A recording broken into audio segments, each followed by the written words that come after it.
What is up YouTube, and welcome to this Snowpiercer Season 2 trailer breakdown. Now it's been a while, but it's only less than 2 weeks until Snowpiercer is back on our TV screens, and I am super excited for this danged show to return. It was easily one of the highlights of the summer, which gave us the first season of Snowpiercer, The Boys, and even Umbrella Academy. Man, we were spoiled. We have a trailer for Season 2 which features heavily on Sean Bean's character Mr. Wilford, the mysterious man whose money funded the train and the round-the-world train track. Of course, we ended last season with the Big Alice supply train long thought lost, clamping itself onto the back of the Snowpiercer, and Melanie's long-thought dead daughter, Alexandra, emerges along with Mr. Wilford, much to Ruth's delight. Things will be awkward as we know that Melanie did leave Mr. Wilford for dead before boarding 7 years previously, but he clearly managed to get her daughter and get on the supply train. Melanie at the end was left outside of the train in a safety suit just outside Chicago as the train came to a stop due to the hijacking of the Big Alice. This is where we see her in the trailer, and it's clear she will be in danger considering that Mr. Wilford will want to control his train again straight away.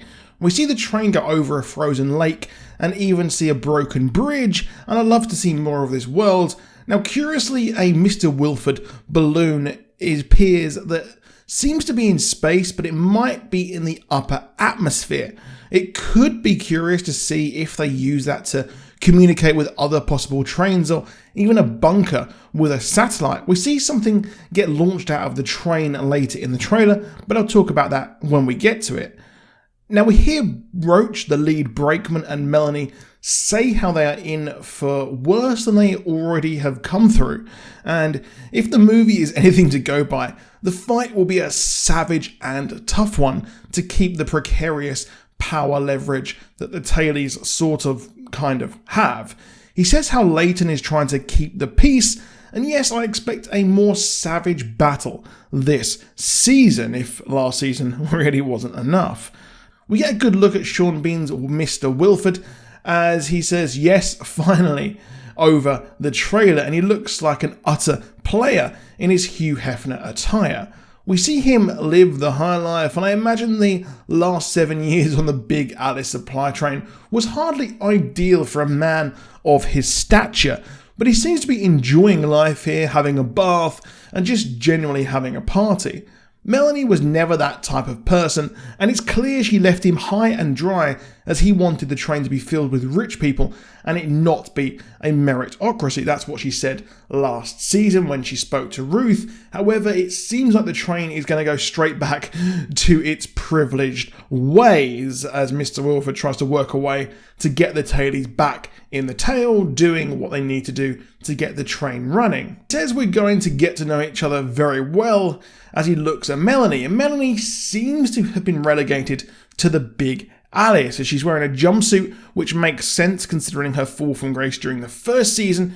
She sort of got pushed back up as she was needed to, fix the train, but here she is very much going to be Mr. Wilford's, I would say, lackey, because she has the knowledge and she's too smart to kill.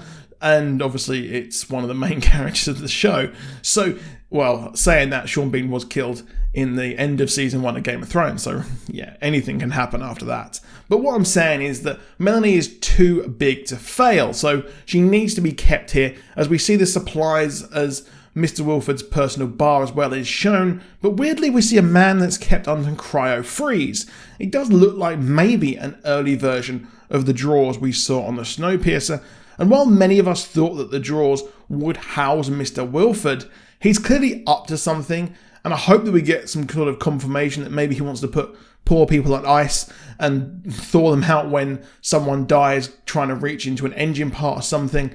But it would be curious to see what he's doing with this, but simply it could just be torture, as when we see him look at it, he just laughs because he's absolutely insane and he's just an evil corporate man. But the train goes past a village And in the comic, we did have people leave the train and explore, which I hope we see this season. We see that especially now there are 2 trains, which leads to possibly more opportunities for this. But Leighton clearly won't lay down and have his belly tickled, as the crew who lead the charge in the final battle last season speak to someone who is representing the man himself, Mr. Wilford. And I fully expect Ruth to be the new Melanie for the train, because she's going to be the right-hand woman of Mr. Wilford, just like her movie counterpart, and of course she was recruited directly by the man himself. Now Alex finally speaks to her mother, and we see her leaving the train again, which seems to imply that we will get my wish of an outside team, and maybe this will be scavenging for parts from the Big Alice or even from the outside world, which is needed, as the Snowpiercer was starting to fall apart last season. There are clips of fighting at Gala, which looks interesting as he's dancing with what looks like the leader of the night car, but it might be wrong there. We hear someone say how Wilford is the only chance at a new life for Snowpiercer, and I'd love if this was indeed a prequel to the movie where a younger Wilford cements his iron grip on his own train. Now we see a snowmobile, which is quite clearly Melanie as she embarks out, just like people in the movie who perished. But maybe the rumours that you can survive started with her and leads credence to this possibly being a prequel. And we see a tube that's then launched, which I think is a connection here, as maybe this rocket connects to a satellite, maybe an escape pod, and it looks like Alex launches this as well. And I think that this will be the centre of a tug of war between Melanie and Wilford for her soul, but I think that Melanie might win here, to be honest. Now it would be cool to see if they're actually trying to reach out to a mountain bunker, because at the end we see Ruth mention how Melanie wants to slingshot up a mountain using 2 engines, and I think that we may head into comic territory here, as the train in the comic can go off the tracks. I would be disappointed if the season focuses solely on the train, as I love a good apocalypse drama. So maybe this launched with Melanie looks into this mountain community, and then they go up the tracks or use both trains to get multiple power and things like that to go up and find survivors. Now that's just all my theories and my ideas there, so I'd love to know what you think down in the comments, and are you excited for Snowpiercer? I will be bringing you episode reviews weekly as well. If it's not the same day it comes out, then it will be the day after as well, if life does not get in the way, and it does find a way, to quote everyone's favourite chaos theorist. But that is it. I'll see you soon, and goodbye.